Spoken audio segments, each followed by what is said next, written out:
Hello guys. आज मैं आपको एक अच्छी न्यूज़ शेयर करने जा रही हूँ और एक वो भी न्यूज़ जो मेरे साथ बुरी न्यूज़ हुई थी। एक्चुअली हुआ क्या था कि कुछ साल पहले मेरे साथ यूपीआई फ्रॉड हुआ था। यूपीआई नहीं बोल सकती हूँ मैं, क्योंकि कोई अननोन बंदा कॉल करके मेरा रिलेटिव बन के मेरे से पैसे मांगे थे और जो कि मैंने दे दिया। मतलब घुमाया था, मांगे नहीं थे, घुमाया था। तो हुआ क्या था कि कुछ साल पहले मेरे को एक कॉल आई अननोन नंबर से। हेलो शिल्पी, कैसी हो? पापा कैसे हैं, मम्मी कैसी हैं, घर में सब कैसे हैं? तो मुझे पहले तो कॉन्फिडेंस पे ले लिया, मुझे लगा हाँ मेरे को रिलेटिव है। उन्होंने बताया कि मैं आपको ये रिलेटिव बोल रहा हूँ, मतलब रिलेशन में हमारे वो क्या लगते हैं उन्होंने बताया मुझे। तो मैंने माइंड में सेट कर लिया कि हाँ ये वही है। जब उन्होंने बोला ना कि मैं ये तुम्हारा रिलेटिव ये बोल रहा हूँ, तो मैंने माइंड में सेट कर लिया कि हाँ ये तो आवाज़ भी उनकी जैसी लग रही। तो मेरे कहीं ना कहीं माइंड में सेट हो गया ये वही है। मैं भी कॉन्फिडेंस में उनके आ गई। उन्होंने बोला शिल्पी अभी ना आपके पास 20,000 रुपये आएंगे, तो प्लीज़ आप मुझे कल वापस कर देना, या अभी थोड़ी देर में एक नंबर दूंगा उस पर कर देना। मैंने कहा ठीक है, आ रहे हैं, जा तो नहीं रहे। तो मैंने कहा ठीक है, आने दो। फिर उन्होंने क्या किया कि थोड़ी देर बाद कॉल किया कि शिल्पी एक्चुअली ना प्रॉब्लम हो गई है, ये कोई और है, कोई कमीशन है, मेरी मर्चेंट अकाउंट है, तो ये पहले आप मुझे 20,000 रुपये कर दो तो आपको 40,000 मिलेंगे। शायद मर्चेंट अकाउंट ही बोला था उन्होंने। तो मैंने कहा कि अच्छा। फिर मैंने उनको 10,000 रुपये, अच्छा वो मेरे दिमाग में आया कि पहले 10 करके देखती हूँ 20 आ रहे हैं कि नहीं आ रहे। फिर उन्होंने मैंने उनको 10 किया, लेकिन मेरे पास 20 तो नहीं आए। तो मैंने कहा आपको मैंने 10 कर दिया, तो कहना नहीं 10 और कर दो, मुझे उन पर डाउट नहीं हुआ। फिर मैं अपने भाई के पास गई किसी काम से, मतलब घर से कॉल आया, तो ज़्यादा दूर नहीं, थोड़ा पास में ही रहते हैं, तो मैं अपने वहाँ अपने मायके चली गई। तो अपने भाई को मैंने बताया, मैंने कहा भाई 10,000 रुपये तो इनको और कर दे, ये फिर ना इनको थोड़ा हेल्प हो जाएगी। तो उसने कहा कि अच्छा ठीक है, करता हूँ। फिर उधर से कॉल आने लगा उसी आदमी का जो फ्रॉड था, उसका कॉल आने लगा। फिर उसने मेरे भाई से बात की, तो भाई को ना डाउट सा हुआ। तो भाई ने कहा आपका नाम क्या है? अब वो रिलेशन तो बता दिया मैं कौन लगता हूँ, लेकिन उसको अपना नाम नहीं बता पाया, क्योंकि तो फ्रॉड था। तो भाई को मेरे डाउट हुआ कि यार तो गलत है। फिर भी उसने, भाई ने 17 रुपये किए, 17 या 13 रुपये समथिंग किए। उसने ना उसको मतलब उसका यकीन जीतने के लिए उसको उसको डबल कर दिए। बट मेरे को नहीं किए, मैं लकी नहीं थी, तो उसको डबल कर दिए। फिर मेरे भाई को लगा भी कि हाँ यार ये तो फ्रॉड है, तो ना थोड़ा भाई हाइपर हो गया, उल्टा बोलने लगा। लेकिन उसने बोला शिल्पी को फ़ोन दो। तो कहने लगी वो उसने बोला कि शिल्पी आप क्या करा रहे हो, आकाश गाली क्यों दे रहा है आपको, भाई गाली क्यों दे रहा है। आकाश में पहले बता चुकी थी कि आकाश से आप बात कर लो, तो उसको पता था इसका नाम आकाश है। तो आकाश मुझे गाली क्यों दे रहा है, ऐसे क्यों बोल रहा है। तो मैंने उसको डांटा भी, मैंने कहा ऐसे क्यों बोल रहा है, ऐसे नहीं बोलते हैं, ऐसे मत बोल, हमारे रिलेटिव हैं, इनको बुरा लगेगा, ऐसे नहीं बोलना चाहिए। और तो कहने लगा कि नहीं नहीं वो है ही नहीं, नाम बताएं, बोलो वीडियो कॉल करता हूँ, दीदी से बात कराएं, ये वो मतलब रिलेशन बोल रहे हैं कि उनसे बात कराओ, उनसे बात कराओ। मेरा भाई कहने लगा कि अच्छा ठीक है, अगर वो है तो उनसे भी बात कराओ। तो कहना नहीं मैं बाहर हूँ, बाहर जाके बात करा दो। तो उसने कहा कि रुको अभी रुको, मैं कॉन्फ्रेंस पे ले रहा हूँ।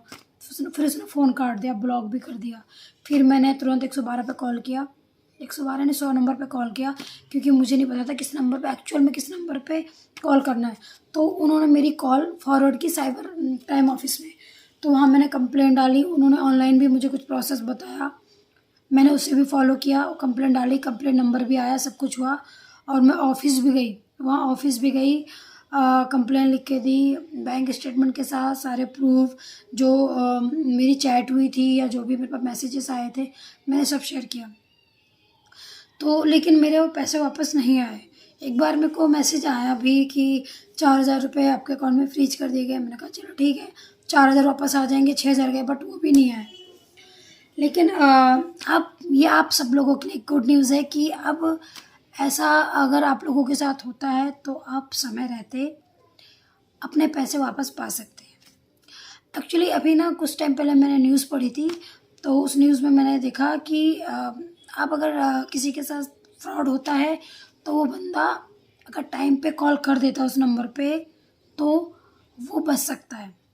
उसके पैसे वापस आ सकते हैं, मतलब उसके अकाउंट में वो अमाउंट फ्रीज कर दिया जाएगा और वो आपको वापस मिल जाएगा।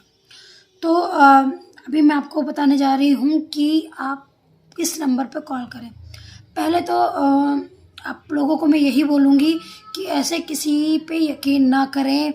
ऐसे अगर कोई आपके साथ कर रहा है, पहले आप एक बार रीचेक करें, क्रॉस चेक करें, तब जाके आप ऐसा करें। सबसे बड़ी बात तो यही है कि आप किसी पे यकीन ऐसे करें ही ना, इन सब चक्करों में पड़े ही ना। और अगर इन केस गलती से कभी आप फंस भी जाते हैं, क्योंकि ये लोग क्या है, जो फ्रॉड है ये लोग क्या है, हर दिन कुछ नया नया कर रहे हैं, सेम नहीं कर रहे हैं, सेम पैटर्न नहीं है इनका। तो जब सेम पैटर्न नहीं है तो हमें कैसे पता चलेगा कि ये अगर रिपीट करें तो हमें समझ में भी आ जाए कि ये तो ऐसे ही होते हैं, ये तो फ्रॉड हो सकते हैं, ये रोज़ चेंज करते हैं। अभी मैंने देखा न्यूज़ में, अब न्यूज़ मैंने पढ़ी, उसमें देखा कि एक बैंक कैश मैनेजर था, कैशियर था बैंक का। तो उनका नाम मैं नहीं लेना चाहूँगी। उनको व्हाट्सएप पे कॉल आई, तो उस बंदे ने बोला कि आप मेरा यूट्यूब चैनल सब्सक्राइब कर दो, आपको 200 रुपये मैं दूँगा। तो जो बैंक कैशियर था उसको लगा फ्री में 200 रुपये मिल रहे हैं, एक सब्सक्राइब ही तो करना है, ठीक है कर देता हूँ। तो उनको एक लिंक आया व्हाट्सएप पे, उसने बोला कि आपको व्हाट्सएप पे एक लिंक आएगा, उस पर क्लिक कर देना, मेरा सब्सक्राइब हो जाएगा, आपको मैं 200 रुपये सेंड कर दूँगा। ये थोड़ा नया था इसलिए उसको शक नहीं हुआ, जबकि वो खुद बैंक में जॉब करता है। वो जो बैंक कैशियर था वो शायद कितने लोगों को ऐसे देखता होगा जो ये फ्रॉड का शिकार हुए होते हैं। लेकिन ये न्यू टेक्निक थी, न्यू तरीका था, इसलिए पता नहीं चला उनको कि ये फ्रॉड भी हो सकता है। तो उन्होंने उस लिंक पे क्लिक किया और उनके अकाउंट से 10 लाख रुपए चले गए। सोचो 10 लाख रुपए किसी ने जमा किए थे अपने, उसके 10 लाख रुपए चले गए। वो बंदा हैरान रह गया। लेकिन वो बंदा बैंक में काम करता था, तो शायद उसको मतलब मेरे से ज़्यादा नॉलेज थी, क्योंकि वो पर डे ऐसे ऐसे लोगों को देखता था क्या होता है, कैसे करते हैं लोग। तो उस बंदे ने कॉल किया 1930। ये नंबर हमेशा याद रखना। बाई चांस आपके साथ या आपके जानने में या आपके आसपास किसी के साथ ऐसा कुछ होता है तो आप उनको ज़रूर बताएं। 1930 इस नंबर पे उसने तुरंत कॉल किया और उसका तुरंत उन लोगों ने फ्रीज कर दिया अकाउंट, मतलब जिसके अकाउंट में वो पैसे गए थे उसका फ्रीज कर दिया। उसकी दिमाग से, उनके माइंड से जो उन्होंने तुरंत एक्शन लिया, स्टेप लिया, इसकी वजह से वो फ्रॉड का शिकार होने से बच गए। ये तो उनकी बात थी। तो एक्चुअली ये है क्या, साइबर ठगी के शिकार जो हो चुके थे उन्होंने citizen financial cyber fraud reporting and management system पर कॉल किया। वो तुरंत एक्टिव हुए, उनका अकाउंट फ्रीज किया और उनके अकाउंट में, जिनके अकाउंट से पैसे गए थे उनके अकाउंट में फिर से पैसे वो आ गए। कुछ डॉक्यूमेंटेशन हुआ और जो बेसिक चीज़ें होती हैं उन्होंने अपने प्रोवाइड की वहाँ पर और उनको उनके पैसे वापस मिल गए। इसको हम शॉर्ट फॉर्म में बोलेंगे CFCFRMS। जो 10 लाख रुपए, सोचो जिसके 10 लाख रुपए जाने थे उसको मिल गए, कितना अच्छा हुआ। और भारत के साइबर धोखाधड़ी रिपोर्टिंग सिस्टम ने 600 करोड़, ध्यान से सुनना, 600 करोड़ रुपए से ज़्यादा की रकम को पकड़ा है। ठीक है, इस रकम को वक्त रहते ऑनलाइन धोखाबाजों से पहुंचने से रोका है। धोखाबाज जो थे उनके पास पहुंचने से 600 करोड़ रुपए पहुंचने से रोका है। तो ये सब चीज़ें हम लोगों के लिए बहुत अच्छी हैं कि मतलब अभी इस पे और भी काम होगा और काम हो रहा है, ऐसे लोगों से कैसे बचें।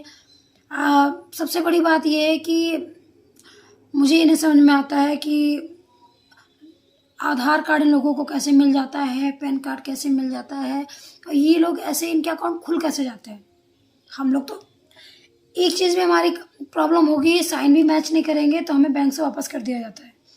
लेकिन इन लोगों को इतना ज़्यादा सपोर्ट कहाँ से मिल रहा है, कैसे मिल रहा है, कौन कर रहा है? सबसे ज़्यादा गवर्नमेंट को इस पे काम करने की ज़रूरत है।